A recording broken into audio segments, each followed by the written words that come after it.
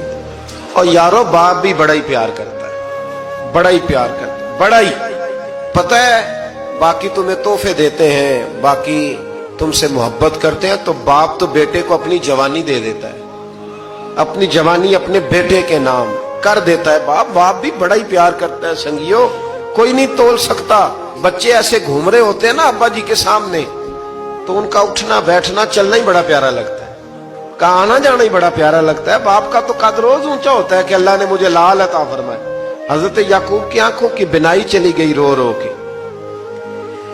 بھائی حضرت یوسف کے جب قحط پڑا تو انہیں پتا چلا کہ ایک واحد شہر مصر ہے جہاں گندم سٹاک ہے، کیونکہ حضرت یوسف کو پتا تھا، خواب بادشاہ دیکھ چکا تھا، تو آپ نے مال 7 سالوں کے لیے جمع کر لیا۔ اب بھائی آئے، اللہ اکبر، دشمن سامنے نظر آئے، مخالف حاسد، تو پھر انسان ٹھہرا رہے اور انسان کمزور نہ ہو، طاقتور ہو، اتنا طاقتور ہو کہ حکمران ہی بن گیا ہو۔ ذرا نبیوں کے حوصلے بھی دیکھنا، پیغمبروں کے حوصلے بھی دیکھنا۔ بھائی آئے، کہا گندم چاہیے، تو جناب یوسف نے اوہو پانیاں جیا ساکھ نہیں کوئی جی وچ خار نہ ہوئے، ہاں اور میاں صاحب فرمایا کرتے تھے بھائی بھائیاں دیاں باواں ہوندے تے بھائی بھائیاں دے ویری. بھائی جیسے ہی داخل ہوئے تو جناب یوسف کی آنکھیں بھر آئیں, رو پڑے, او میرے بھائی آ گئے, رو پڑے. وزیر مشیر دائیں بائیں دیکھتے ہیں کہ حضرت یوسف کو کیا ہوا, رو پڑے اور بھر بھر کے گندم دی, اس کو اشارے کرتے چل تھوڑی اور ڈال دے, چل تھوڑی اور ڈال دے. جب بھائیوں کو دے چکے تو پھر فرمانے لگے کہ شاید اس سے گزارا نہ ہو, ضرورت پڑی تو دوبارہ بھی آ جانا. اپنی قوم کو ترس دے رہے تھوڑا تھوڑا کھاؤ, ان بھائیوں کو کہتے ہیں ضرورت پڑی نا آ جانا دوبارہ. اور کہنے لگے تمہارا ایک اور بھائی بھی ہے. کہاں ہے؟